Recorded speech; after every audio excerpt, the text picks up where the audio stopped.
Welcome to the Back Porch Top Podcast. I'm your host, Jason. Coach Danny. Fans, we got a full show for you today, but first, go ahead and go ahead and subscribe to the show.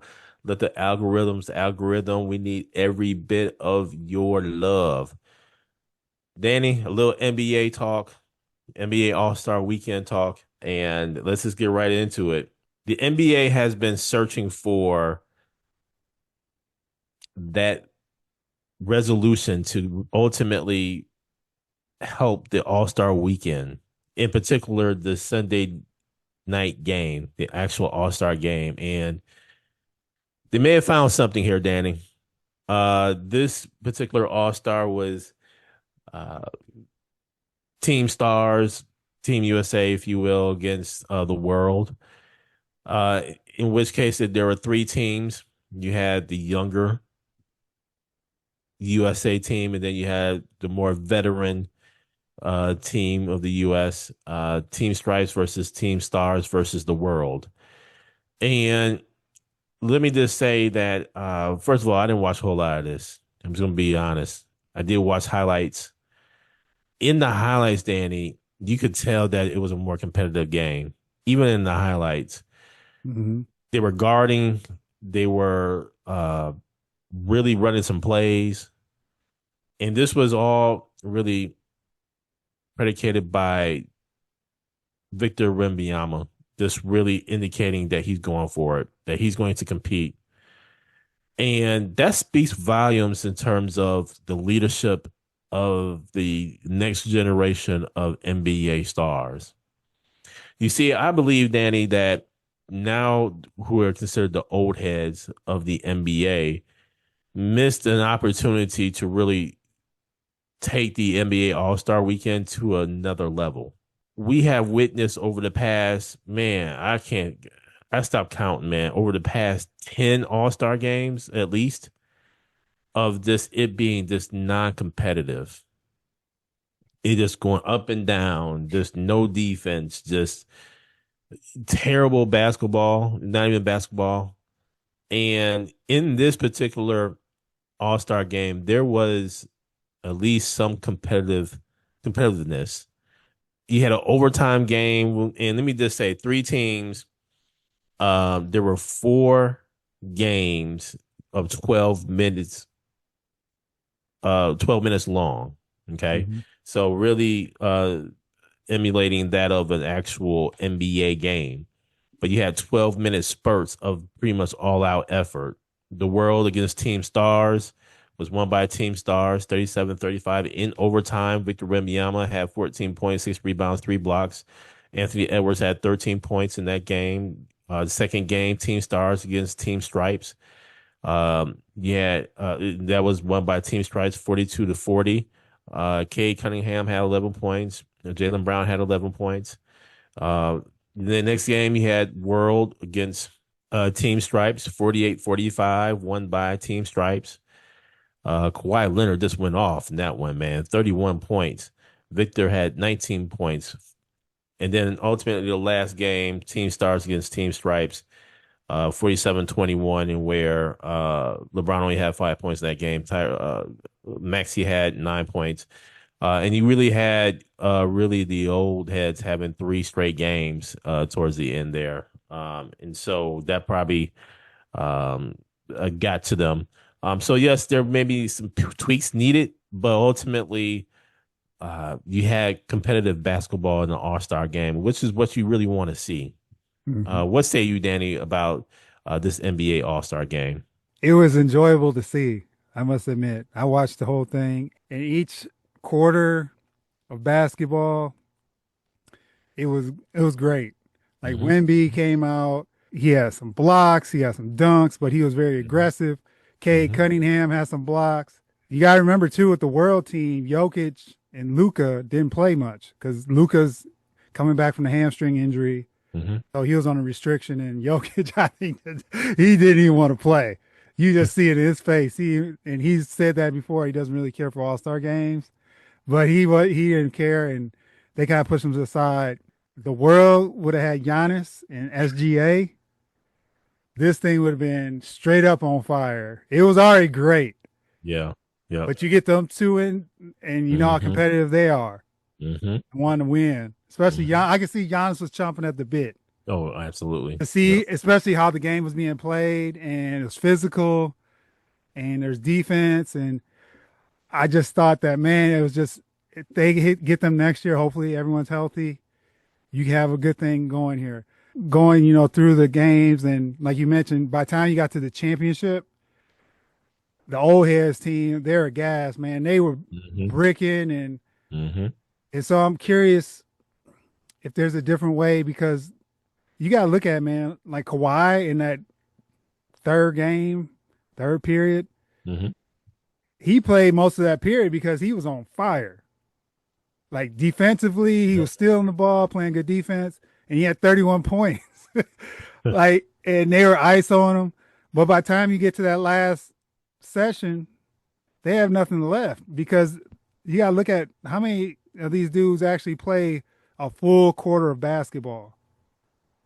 Like that's 12 straight minutes of ball, competitive Mm-hmm. basketball. That by the time you get to that fourth game, depending on who's playing who, and it ended up being the old team versus the younger team, you're gonna have a problem. If it would have been the world team and not necessarily the old team, I think it would have been a different case just because of the legs and stuff. But all in all, man, I thought it was great. I just love seeing it and going down to the end. Everyone was hyped. Like in the one game when De'Aaron Fox hit the game winner, when Scotty Barnes hit the one in OT, the game winning three. Mm-hmm. Uh, it was it was just great basketball to see, and LeBron had a tip dunk. So it was like all these different moments that highlighted the weekend or highlighted the game. And I think you make a great point of this would have been done a while back. You wouldn't have so many empty seats at the venue, not only because of the Yep. time, but the actual product. People didn't know. It's like, all right, here's another All Star game. Yep. So that's, I think, something where now people may consider going, but then there's also complaints about the pricing of the tickets. Yep. So that's another. So there's all these different dynamics now that the NBA can take this input and hopefully build upon the actual All Star game itself. The other pieces to the All Star weekend we can talk about, but the actual All Star game itself, you need people there. Figure it out, but man, you can't be pricing people out. And the timing, which was with the Olympics going on, there was like all these different dynamics this weekend, so it made it tough. But at least the product itself was good, so people tuned in on TV and saw it, got to see something good. Yeah, and that was my problem, Danny. And I text you this. I just, I came back Saturday thinking, okay, NBA Saturday night is going to happen Saturday night. That's what we used to, right? We used Yeah. to just let's go ahead and get a pizza. Let me go ahead and just watch the dunk contest, and it was in order. You had the skills challenge, you had your three Hmm. point contest, and then ultimately it culminated into the dunk contest. That wasn't the case this go around, and I think a lot of that had to deal with the Olympics coverage on NBC, Hmm. and I missed the 3 point contest. Was there even a skills challenge? I don't think it was a skills challenge this No year. skills challenge. I actually enjoyed watching that, the Hmm. skills challenge. 3 point contest. Understand that Damian Lillard won that. I know he's not playing this season because of the Achilles, but he at least played. Was able to deal with that, and then the dunk contest would still need some work. I did watch the dunk contest. The intro of each dunker, I think it added a little something to it, and then they have a spotlight Hmm. of a minute to ultimately do their dunk. A minute's been changed to do their dunk, but I think it's missing another round there somewhere. It's missing Hmm. another round, and it's missing those high profile NBA players. I mean, we know this, man. Your Jordan, your Dominique, and I would say this every single dunk contest, every single All Star game, Danny. All Star Weekend. You know where I'm going. Yeah, I know exactly where you were. Dominique got ripped off, man, in Chicago. Dominique won that dunk contest. We all know that, man. We all know Uh-huh. that. And just a high profile, like it would have been good to see a Zion Williamson in there. I know the injury aspect of it, but man, at what point it's got to be a point in time. And see, this kind of again goes back to the now old head generation messing up All Star Weekend.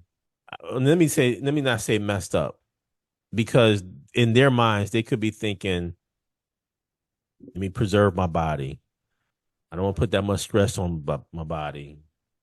We got paid. We're getting paid. We got paid. That the younger, lesser known NBA players have the opportunity to have the stage to showcase their talents, to make a name for themselves.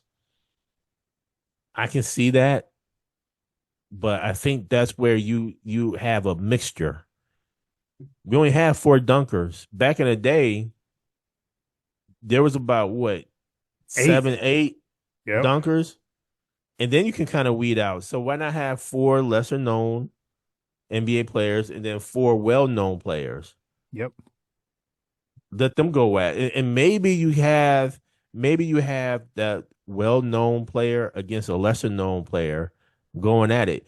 And I think, a part of it too, let's just be honest, some of these well known players don't want to lose. They don't want to L on their record. Mm-hmm. If you get an L on your record, why don't you come back the next year then? So I don't know, Danny. I think when you had what was his name, Levine and Aaron Gordon going at it, I think that was probably one of the best dunk contests in this current time Mm-hmm. that I can remember. But you had some great dunk contests that had some great stars in there, man. So dunk contest I saw, didn't care too much for it. Could I have missed it? Yeah. And I think that's the issue.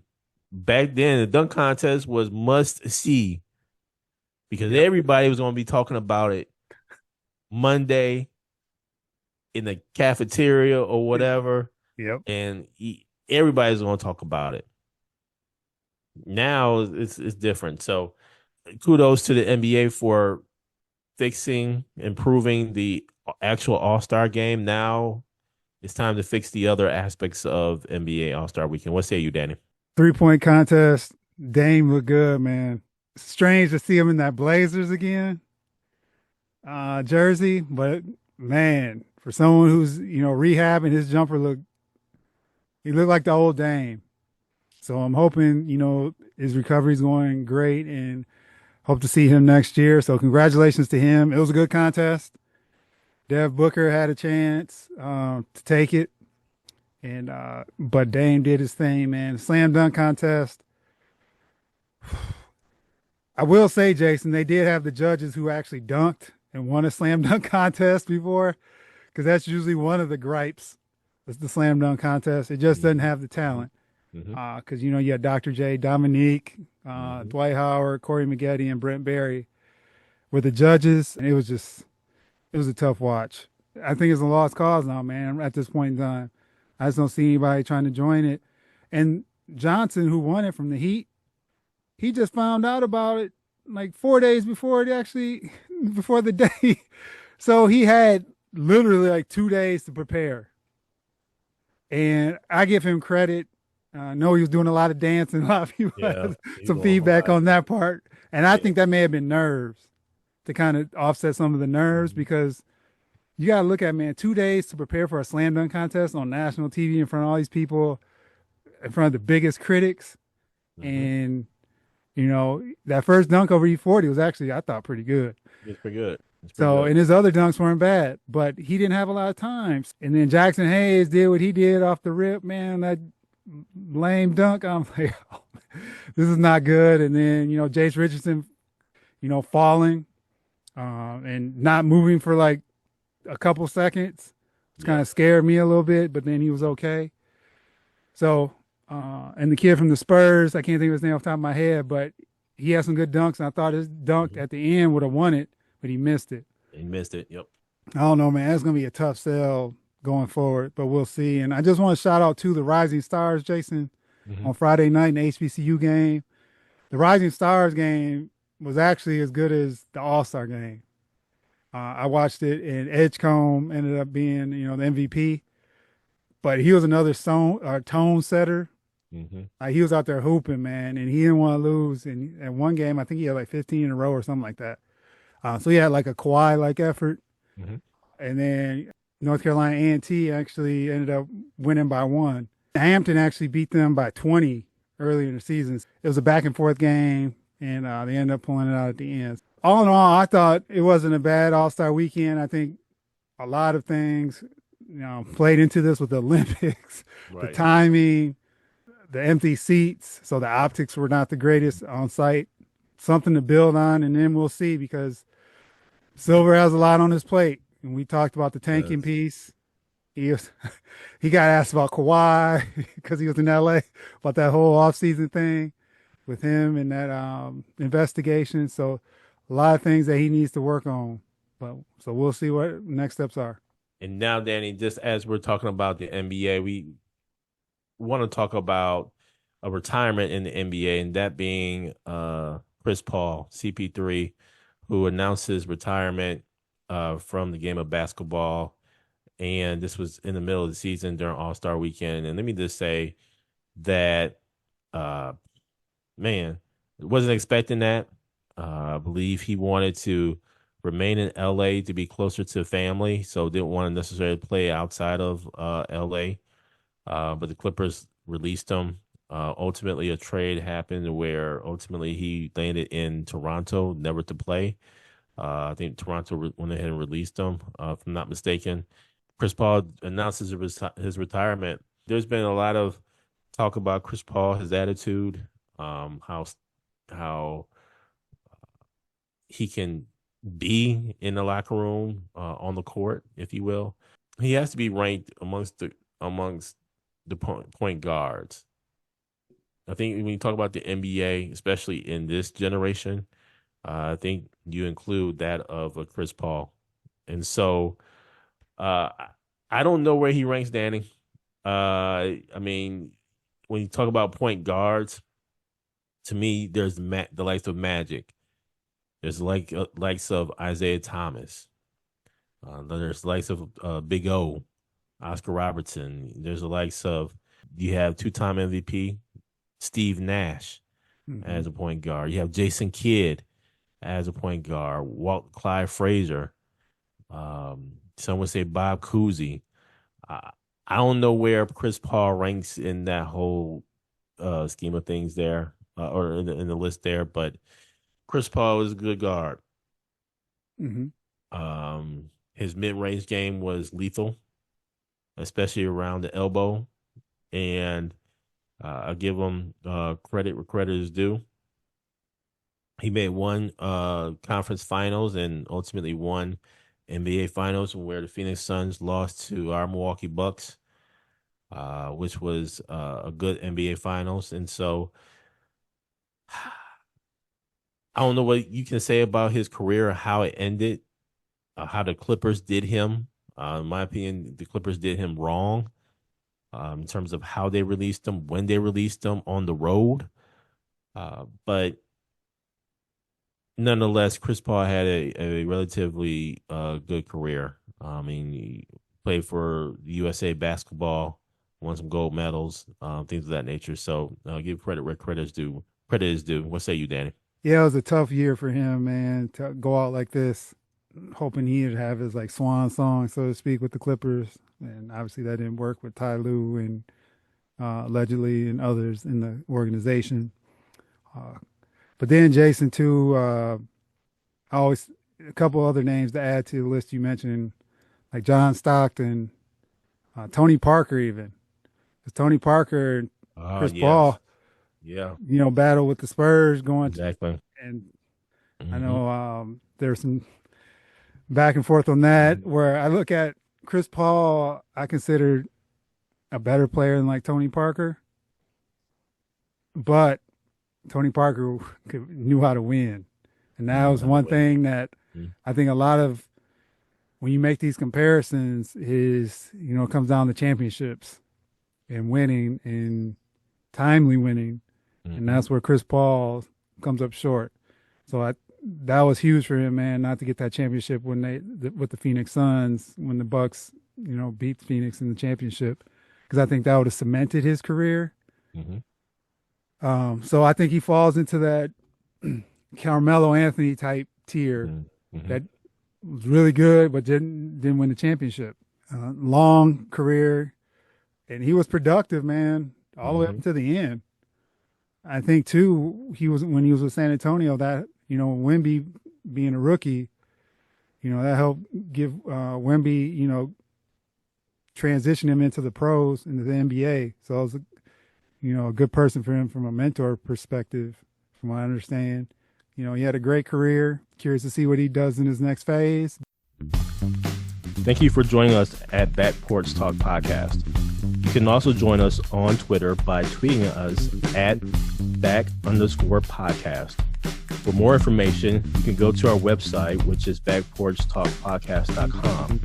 You can also email us at backporchtalkpodcast@gmail.com. Again, thank you for joining us, and remember that there's enough hate in the world, so go ahead and spread a little love.